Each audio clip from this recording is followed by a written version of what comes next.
ஆயிஷா ரலியல்லாஹு அன்ஹா அல்லாஹ்வுடைய தூதரிடத்திலே கேட்டார்கள், அல்லாஹ்வுடைய தூதரே, இந்த லைலத்துல் கத்ருடைய இரவை அடைந்தால் நாங்கள் என்ன செய்வது? கேள்வி எவ்வளவுங்க, பெரிய கேள்வி, அப்படிதானே?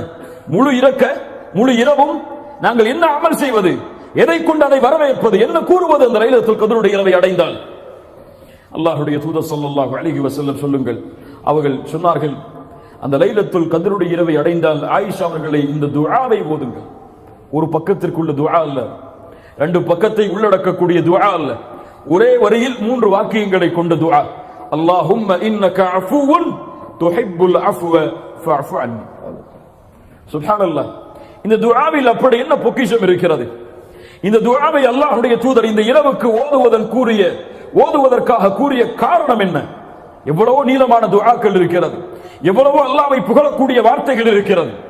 அல்லாஹ்வுடைய தூதர் ஸல்லல்லாஹு அலைஹி வஸல்லம் இந்த வார்த்தையின் அமைப்பை ஆக்கியதன் காரணம் என்ன? அல் ஆஃபு அல் கஃபூர், இந்த இரண்டும் அல்லாஹ்வுடைய பெயர்கள். ஆனா இரண்டுக்கும் அர்த்தத்தை வெளிப்படையாக பார்த்தால் மன்னித்தல் என்று அர்த்தமாகும், மன்னிப்பவன் என்று பொருள்படும். அல்லாஹும்ம இன்னக அஃபு, அல்லாஹும்ம இன்னக கஃபூர். வெளிப்படையாக பார்த்தால் இரண்டும் ஒன்றுதான். ஆனால் அரபி மொழியின் விளக்கத்தோடு பார்த்தால் இரண்டும் ஒன்றல்ல.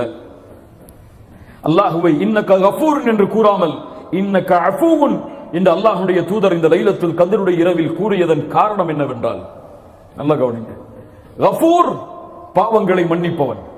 நாம் பாவம் செய்து அல்லாஹ்விடத்திலே பாவ மன்னிப்பை தேடினால் எம்முடைய புத்தகத்தில் பதியப்பட்ட அந்த பாவம் மன்னிக்கப்படும் இன்ஷா அல்லாஹ். இது கஃபூர். ஆனால் அஃபு என்றால் அல் மஹூ, அஃபு என்றால் அல் மஹூ, நீக்குதல் என்ற அர்த்தம், அழித்தல் என்ற அர்த்தம், அல்லது அதிகப்படுத்துதல் என்ற அர்த்தம். இந்த வார்த்தையின் உண்மையான விளக்கம் என்னவென்றால், அல்லாஹுவை அஃபு என்று அழைக்கும் பொழுது, துஹிப்புல் அஃப்வ, நீ அதை விரும்புகிறாய் என்று சொல்லும் பொழுது பாவங்களை நீக்கக்கூடியவன், அழிக்கக்கூடியவன் என்று அர்த்தம்.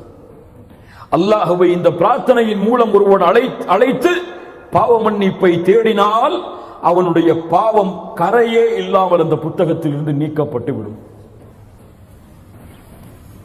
நாளை மறுமையில் நினைவு காட்டப்படாது.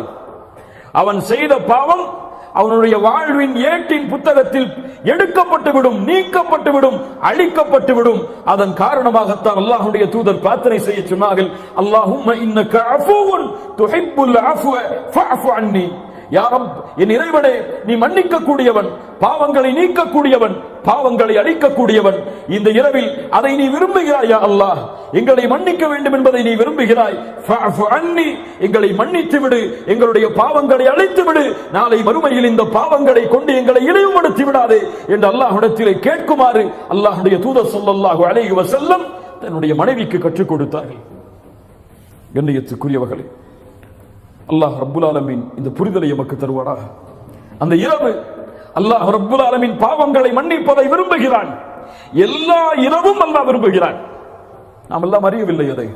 அல்லாஹ் ரப்புல் ஆலமீன் ஒவ்வொரு இரவும் 3வது இரவுடைய பகுதியில் முதல் வானத்திற்கு அல்லாஹ் இறங்கி வருகிறான். யார் சொன்னது? முஹம்மது ரசூலுல்லாஹ் ஸல்லல்லாஹு அலைஹி வஸல்லம் வந்து கூறுகிறான், அனல் மலிக், அனல் மலிக், நான் அரசன், நான் அரசன். மன் தல்லதி யதுஊனி ஃபஅஸ்தஜீப லஹ், என்னை அழைப்பவர்கள் யார், அவர்களுடைய அழைப்பிற்கு பதில் கொடுக்கிறேன். மன் தல்லதி யஸ்அலுனி ஃபஉதியஹ், யார் தேவைகளை கேட்பவர்கள் அவருடைய தேவைகளை நிறைவேற்றுகிறேன். மன் தல்லதி யஸ்தக்ஃபிருனி ஃபஅக்ஃபிர் லஹ், என்னிடத்திலே மன்னிப்பை தேடுபவர்கள் யார், நான் மன்னிப்பை வழங்குகிறேன் என்று அல்லாஹ் ரப்புல் ஆலமீன் காலை விடியும் வரை அழைத்துக் கொண்டே இருக்கிறான் அடியார்களே. ஆனால் அல்லாஹ்வுடைய அப்துகள் பலர் என்ன செய்து கொண்டிருக்கிறோம்? சுப்ஹானல்லாஹ். அல்லாஹ்வின் அழைப்பு ஒவ்வொரு இரவும் அடியார்களுக்கு உண்டு. இதற்காகவே அல்லாஹ் முதல் வானத்திற்கு இறங்கி வருகிறான். அதுபோல்தான் இந்த லைலத்துல் கத்ருடைய இரவிலும் அல்லாஹ் முதல் வானத்திற்கு வருகிறான். வந்து இதே கேள்வியை கேட்கிறான். தேவைகளை கேட்பவர்களுக்கு நிறைவேற்றப்படும், மன்னிப்பை தேடுபவர்களுக்கு அவர்களுடைய பாவங்கள் முழுவதும் மறைக்கப்படும், மன்னிக்கப்படும். அல்லாஹ் ரப்புல் ஆலமீன் அந்த பாக்கியத்தை நமக்கு தருவானாக.